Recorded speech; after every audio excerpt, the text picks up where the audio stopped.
Students, welcome to science classes.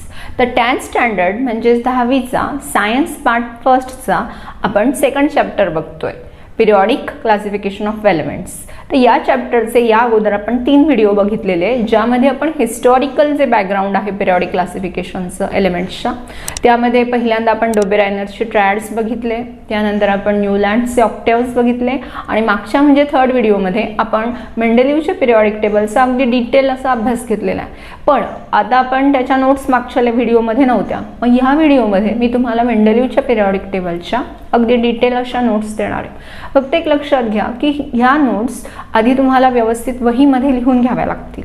ह्या पूर्ण detail notes असतील, त्यामुळे ह्या थोड्याशा मे बी थोड्याशा लेंदी असतील, म्हणजे जास्त लिहायला लागेल तुम्हाला. प्लस हे लक्षात घ्या, प्लस मी तुम्हाला जो माहिती आहे की मोस्ट इम्पॉर्टंट क्वेश्चन जो आहे ते मेंडेलिव्हच्या पिरियॉडिक टेबलचे मेरिट्स आणि डिमेरिट्स, हा मोस्ट इम्पॉर्टंट प्रश्न आहे, जो फक्त मेरिट्स 3 मार्काला, फक्त डिमेरिट्स 3 मार्काला किंवा आयदर दोन्ही एकत्र असा 5 मार्काचा क्वेश्चन विचारलेला असतो बऱ्याच वेळेस. कारण हा अतिशय IMP टॉपिक आहे, म्हणजे मेंडेलिव्हचं पिरियॉडिक टेबल.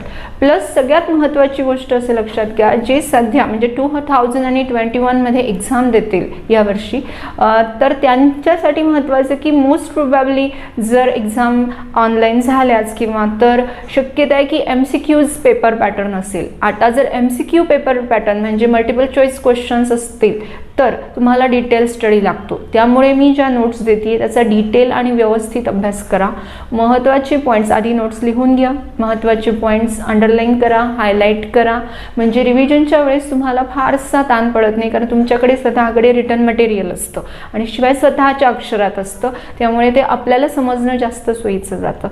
शिवाय आता लक्षात घ्या, पण इन केस जर एक्झाम थेरॉटिकलच झाल्या तर थेरॉटिकल एक्झाम्सच्या ज्यांच्या याच्या पुढे पण ज्यांच्या होतीलच, त्या सगळ्यांसाठी लक्षात घ्या की थेरॉटिकल एक्झाम्ससाठी पण आपल्याला शॉर्टमध्ये आन्सर लर्न करणं गरजेचं असतं. आपण मेंडेलिव्हचे मेरिट्स आणि डिमेरिट्स मागच्या व्हिडिओमध्ये बघा, मी तुम्हाला शॉर्टमध्ये डिमेरिट्स दिले होते. आपण एकदा ते फक्त थोडेसे रिवाईज करू. आता आपण आधी मेरिट्स रिवाईज करतोय. आता सगळ्यात महत्त्वाचं की MCQजमध्ये विचारलेले प्रश्न कसे असू शकतात त्याचा एकदा आपण जस्ट अंदाज घेऊ की मेंडेलिव्हचं पिरियॉडिक टेबल किती साली पब्लिश झाला. Okay, in which year Mendeleev has propose or publish his periodic table. Then आता ते 1869 to 1872 आहे, पण 1869 पण योग्य आन्सर आहे. मोस्टली तिथे आन्सर्स दिलेले असतात. दुसरं महत्त्वाचं म्हणजे तुम्हाला माहिती आहे की मेंडेलिव्हच्या पिरियॉडिक टेबलमध्ये जे उभे कॉलम्स होते, अशा प्रकारे जे कॉलम्स असतात, तर उभ्या कॉलम्सला आपण म्हणतो ग्रुप्स आणि ज्या आडव्या रोज असतात यांना आपण म्हणतो पिरियड्स.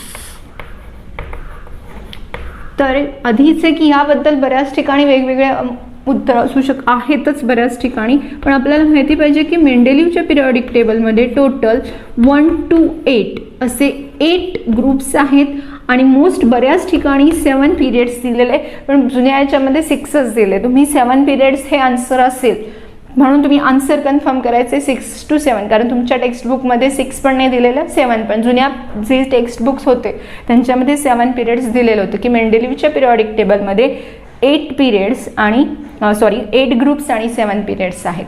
ओके, त्याच्यानंतर महत्त्वाचा प्रश्न असा येतो की मेंडेलिव्हने काही एलिमेंट्स प्रेडिक्ट केले होते. अजून एक महत्त्वाचा मोस्ट IMP प्रश्न आहे, तो म्हणजे मेंडेलिव्हचं पिरियॉडिक टेबल कशावरती डिपेंड आहे. तर आपल्याला माहिती आहे की मेंडेलिव्हने काय प्रॉपर्टी कन्सिडर केलेली आहे, ॲटॉमिक मास. आता पूर्वी ॲटॉमिक मासला मेंडेलिव्हच्या काळामध्ये ॲटॉमिक वेट म्हणायचे, त्यामुळे ॲटॉमिक वेट और ॲटॉमिक मास हे दोन्ही आन्सर सेम येणार आहेत, हे लक्षात घ्या. म्हणजे आयदर ॲटॉमिक मास असू शकतं किंवा ॲटॉमिक वेट असू शकतं. मग हे पण आपल्याला काय करावं लागेल, लक्षात घ्यावं लागेल की ह्या दोघांपैकी कुठलंही एक आन्सर, दोन्ही आन्सर करेक्ट आहे, कारण पूर्वी ॲटॉमिक वेट ज्याला म्हणायचे त्यालाच आता आपण काय म्हणतो, ॲटॉमिक मास. पुढे म्हणजे मेंडेलिव्हचा पिरियॉडिक लॉ, जो प्रत्येकाचा पाठच असणं आवश्यक आहे. फारसं अवघड पण नाही आहे, कारण the properties of elements are periodic function of their atomic masses. एवढाच काय लॉ आहे तो तुमचा प्रत्येकाचा पाठ होईल. त्यानंतर त्याचे जे मेरिट्स येतील ते मेरिट्स तुम्हाला काय करायचे आहे, लर्न करायचे आहे. आता मेरिट्स आणि डिमेरिट्स लर्न करत असताना तुम्हाला स्वतःला माहिती आहे की मेंडेलिव्हच्या पिरियॉडिक टेबलचे महत्त्वाचे जे मेरिट्स आहे ते म्हणजे या पहिला काय येऊ शकतं तुम्हाला माहिती आहे, सक्सेसफुल क्लासिफिकेशन होतं. ते म्हणजे क्लासिफिकेशन कसं होतं, सक्सेसफुल. फर्स्ट येईल क्लासिफिकेशन सक्सेसफुली गिवन. ओके. दुसरं महत्त्वाचं येणार आहे त्याच्यामध्ये ते म्हणजे revise the atomic weights of some elements like बेरिलियमचं जे ॲटॉमिक मास होतं, मग आता इथे आपण काय घेऊ, रिवाइज्ड पण येईल किंवा करेक्ट येईल. रिवाइज्ड और correct atomic masses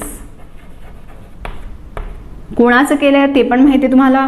बेरिलियमचे atomic mass त्याने करेक्ट केलेले नाही, तर मग बेरिलियम नायट्रोजनच्या पण पुढे गेला असता आणि त्याच्यामुळे काय होतं, बेरिलियम लिथियम आणि बोरॉनच्या मध्ये आलेला आहे, म्हणजे बोरॉनच्या अगोदरची 4th नंबरची प्लेस याला मिळालेली आहे. नाहीतर मग हा सगळा पिरियॉडिक टेबल परत मिस्टेकमध्येच आला असता. थर्ड जे येईल म्हणजे predict some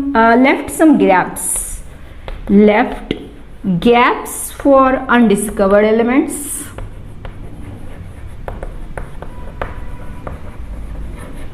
undiscovered elements. Fourth, predicted the properties. त्याने त्या अनडिस्कवर्ड एलिमेंट्सच्या प्रॉपर्टीज पण काय केल्या, प्रेडिक्ट केला, प्रेडिक्टेड प्रॉपर्टीज. आणि फिफ्थ, नोबेल गॅसेस जे होते त्यांचं एक्झॅक्टली नोबेल गॅसेसला without disturbing the periodic table he place the noble gases. मग काय येईल, प्लेसिंग ऑफ नोबेल गॅसेस.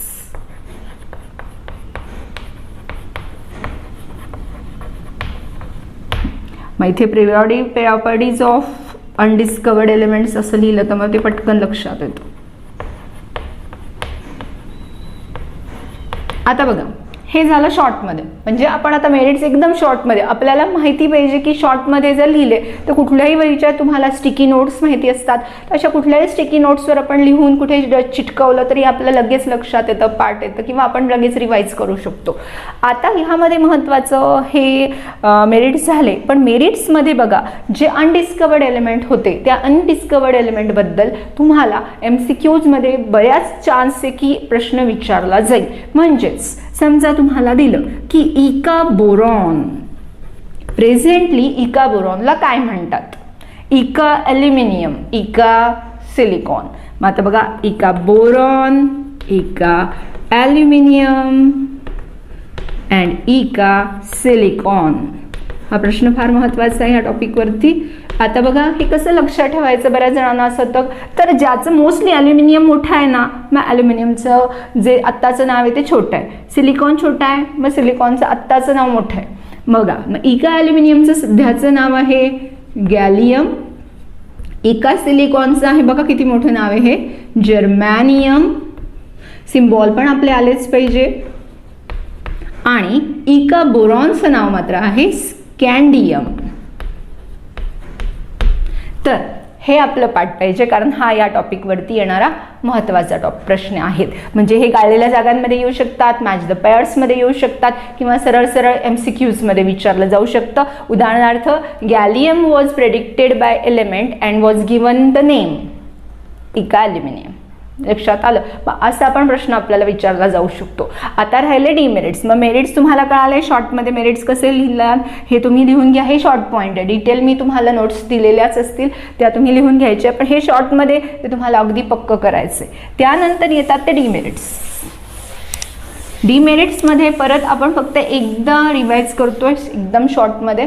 काय काय डिमेरिट्स आहेत, एक सगळ्यात महत्त्वाचं जे डिमेरिट आहे, ॲक्च्युली मेंडेलिव्हच्या पिरियॉडिक टेबल ॲटॉमिक मासवर डिपेंड होता, बरोबर आहे. आणि आपण जो महत्त्वाचा टॉपिक होता आपला तो म्हणजे आयसोटोप्स जे असतात बघा, आयसोटोप्सचं काय असतं की ॲटॉमिक मास डिफरंट असतं. ॲटॉमिक मास काय असतं, डिफरंट, पण ॲटॉमिक नंबर काय असतात, सेम. Atomic number same. आता मेंडेलिव्हचं पिरियॉडिक टेबल ॲटॉमिक मासवरच डिपेंड असल्यामुळे आपण त्याला म्हणजे उदाहरणार्थ बघा, हायड्रोजनचे 3 आयसोटोप आहे. हायड्रोजन 1,1, हायड्रोजन 1,2 ज्याला आपण ड्यूटेरियम म्हणतो, आणि हायड्रोजन 1,3 ज्याला आपण ट्रिटियम म्हणतो. मग हे जे 3 आहे बघा, यांचे ॲटॉमिक नंबर सेम होते, पण मेंडेलिव्हच्या काळात त्याच्यानंतर बऱ्याच वर्षांनी ॲटॉमिक नंबर्सचा शोध लागलेला. तेव्हा कल्पनाच नव्हती की ॲटॉमिक नंबर अशी काही कन्सेप्ट असू शकते. त्यामुळे या पिरियॉडिक टेबल जर ॲटॉमिक मासवर डिपेंड असेल तर या प्रत्येकाला स्वतंत्र जागा द्यावी लागेल, आणि असे मोस्टली बऱ्याच एलिमेंट्सचे एकापेक्षा जास्त आयसोटोप्स अवेलेबल असतात. त्यामुळे आपण यांना काय करू शकत नाही, मेंडेलिव्हच्या पिरियॉडिक टेबलमध्ये स्वतंत्र जागा देता येत नाही, कारण यांच्या केमिकल प्रॉपर्टीज सेम आहे. एका जागेवर ठेवता येत नाही कारण यांचे ॲटॉमिक मासेस वेगवेगळे. मग हा सगळ्यात महत्त्वाचा प्रश्न येतो तिथे. मग आपण सरळ लिहू शकतो आयसोटोप्सची पोझिशन, किंवा आयसोटोप्सचा प्रॉब्लेमच क्रिएट होतो. आपण आयसोटोप्सला पोझिशन देणं अशक्य होतं तिथे. दुसरं महत्त्वाचं म्हणजे हायड्रोजनची पोझिशन. इथे आयसोटोप्सची पोझिशन लिहा किंवा आयसोटोप्सचं प्लेसिंग लिहा. आयसोटोप्स कसे आणि कुठे ठेवायचे हाच प्रश्न होता. हायड्रोजनची पोझिशन. आता हायड्रोजन या एलिमेंटचा प्रॉब्लेम काय हे आधी समजून घ्या. तो मॉडर्न पिरियॉडिक टेबलमध्ये पण हा प्रॉब्लेम जसाची तसाच आहे. 2 गोष्टी लक्षात घ्या. हायड्रोजन हा 2 ग्रुपला अटॅच आहे, ग्रुप नंबर 1 आणि ग्रुप नंबर 7. ग्रुप नंबर 1 बरोबर पण तो सेम, त्याची व्हॅलन्सी एकच आहे. तो ग्रुप नंबर 1 आता एकच व्हॅलन्सी असल्यामुळे तो ग्रुप नंबर 7 एक तर तो नॉन मेटल आहे. बघा, ग्रुप नंबर 1 हा कशाचा मेटल्सचा ग्रुप आहे. आपण पुढच्या लेक्चरमध्ये ह्या फॅमिलीज माहिती घेऊन घेणार आहे. आणि ग्रुप जो 7 होता तो नॉन मेटल्सचा आहे. आता हायड्रोजन आहे नॉन मेटल, मग तो जायला पाहिजे ग्रुप 7ला, बरोबर आहे. त्याचे क्लोराइड्स पण तो तयार करतो. आता दुसरं महत्त्वाचं म्हणजे ग्रुप 7 जो आहे तो सगळे काय करतो, ज्याला बघा Cl-, F-, Br-, I-, आणि हा ग्रुप काय तयार करतो, Li lithium plus, sodium plus, त्याच्यानंतर potassium plus, caesium plus, rubidium plus. मग सगळे प्लस प्लस असणारे म्हणजे हे जे आहेत बघा हे कॅटायन्स, म्हणजे तो कॅटायन आणि ॲनायन. पण तो स्टेबल कॅटायन तयार करतो. मग बऱ्याच वेळेस त्याला कुठे ठेवतात, ग्रुप 1, पण त्याची व्हॅलन्सी पण 1 आहे, तो नॉन मेटल पण आहे, त्यामुळे त्याला ठेवायचं आहे ग्रुप 7मध्ये.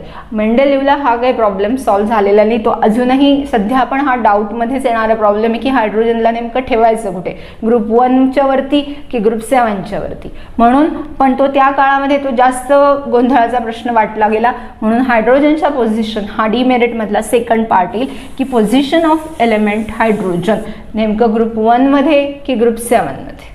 आता तिसरा महत्त्वाचा प्रश्न येतो जो आहे तो म्हणजे तुम्ही बघितलेलं असेल की कोबाल्ट अँड निकेल हे जे 2 एलिमेंट्स होते, या एलिमेंट्सची पोझिशन म्हणजे बऱ्याच ठिकाणी असं खूप ठिकाणी झालेलं आहे की जास्त ॲटॉमिक, कोबाल्टचा ॲटॉमिक मास काय आहे निकेलपेक्षा. मग हे जे 2 एलिमेंट आहे म्हणजे हे कमी ॲटॉमिक मास असलेला एलिमेंट जास्त ॲटॉमिक मास असलेल्या एलिमेंटच्या काय आलेला आहे, अगोदर आलेला आहे. म्हणजे कोबाल्ट ॲक्च्युली निकेलच्या काय आलेला आहे आधी, जो निकेलच्या काय पाहिजे होता नंतर. म्हणजे हा जो तो पूर्णपणे पिरियॉडिक लॉच्या विरुद्ध कन्सेप्ट गेल्यामुळे हे पण त्याचं काय येतं डीमेरिट. मग आपण डीमेरिट काय लिहिणार की कोबाल्ट अँड निकेल, त्यापेक्षा आपण थोडक्यात काय लिहू की placing of lower atomic mass elements before the higher atomic mass, before elements before elements of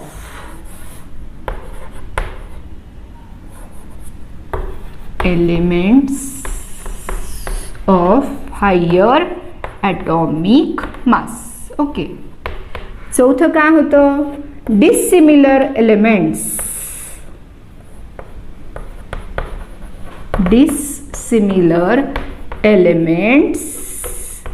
in a group elements having different properties are placed in a group. Example, manganese in halogens. आता परत बऱ्याच जणांना प्रश्न पडेल की what R halogens teacher. तर group 7च्या सगळ्या एलिमेंटला halogens म्हणतात. याचा डिटेल व्हिडिओ किंवा याचा विषयची आपण मॉडर्न पिरियॉडिक टेबलमध्ये घेणार आहोत. मग हॅलोजन्स म्हणजे कोण थोडक्यात? ग्रुप 7. मेंडेलिव्हच्या पिरियॉडिक टेबलमधला, मॉडर्न पिरियॉडिक टेबलमधला नाही. मॉडर्न पिरियॉडिक टेबलमध्ये हा ग्रुप 17 मध्ये जातो. हा ग्रुप 17वा आहे, पण इथे कितवा ग्रुप आहे? 7वा. 5वा आणि सगळ्यात महत्त्वाचं जे येतं की आपण प्रेडिक्टच करू शकत नाहीये कुणीही की एका दोन ॲटॉमिक मास, समजा तुम्हाला एक एक्झाम्पल दिलेले की 252 ते 255 असे दोन जणांचे ॲटॉमिक मास आहे. समजा 252 आहे, तुम्ही बघा बरं 251 पॉईंट काहीतरी आहे, हा ॲटॉमिक मास असलेला एलिमेंट कोणता आहे तो बघा, आणि 255 कोण आहे ते बघा. या दोघांच्या मध्ये कोण किती एलिमेंट आहे हे पण शोधा. आहेत का, सापडताय का तुमच्या टेक्स्टबुकमध्ये? मॉडर्न पिरियॉडिक टेबल काढा आणि बघा की 252 आणि 255 मध्ये 3 एलिमेंट बसू शकतात ना. 253 आहे, 254 आहे, कदाचित 254.5 पण बसू शकतो. मग हा जो प्रॉब्लेम होता की ज्यांचे ॲटॉमिक मास हेवी आहे, आपण प्रेडिक्टच करू शकत नाही. मग आपण इथे काय लिहू? not uniformity, not uniformness in atomic mass. हा जो आहे ह्या ॲटॉमिक मासमध्ये युनिफॉर्मिटी नव्हती, त्यामुळे आपण काय करू शकत नव्हतो, आपण प्रेडिक्टच करू शकत नाही मध्ये किती एलिमेंट आहे. बाकी हे सगळे त्याचे डिमेरिट्स आहेत, लिमिटेशन्स आहेत, हे लक्षात घ्या. अर्थात आपण त्यांचे लिमिटेशन्स फक्त कल्पना करू शकतो, कारण इतका मोठा पिरियॉडिक टेबल ज्यांनी तयार केलेला आहे. आता आपल्याला तुम्ही मागच्या प्रश्नाचं बऱ्याच जणांनी आन्सर दिलेलं आहे की 101 मेंडेलिव्हियम हे जे एलिमेंट आहे, हा एलिमेंट, ह्या एलिमेंटचं नाव मेंडेलिव्हच्या सन्मानार्थ किंवा in the honour of scientist Dmitri Mendeleev, आपण त्याचं सध्या 101 एलिमेंटला काय म्हणून ओळखलं जातं? मेंडेलिव्हियम. कारण त्याला नोबेल प्राइज तर काही मिळालेलं नाहीये, त्याला डेव्ही अवॉर्ड मिळालेलं होतं, जे प्राइज असतं ते रशियामध्ये. पण रशियामध्ये मेंडेलिव्हच्या बऱ्याच तिथे युनिव्हर्सिटीजमध्ये मेंडेलिव्हच्या नावाने बरेच पुरस्कार वगैरे दिले जातात. मग ते बरंच तिथे आहे. तर आता हा जो पार्ट आहे आपण हा क्लिअर केलेला आहे. याच्या सगळ्या नोट्स परत सांगते, तुम्ही सगळ्या व्यवस्थित लिहून घ्या. जर अडचण असेल तर तुम्ही मागचे व्हिडिओ रेफर करा. प्लस आपण आता पुढच्या व्हिडिओमध्ये मॉडर्न पिरियॉडिक टेबल बघणार आहोत. तोपर्यंत नोट्स लिहून अभ्यास रेडी ठेवा. Okay, good bye.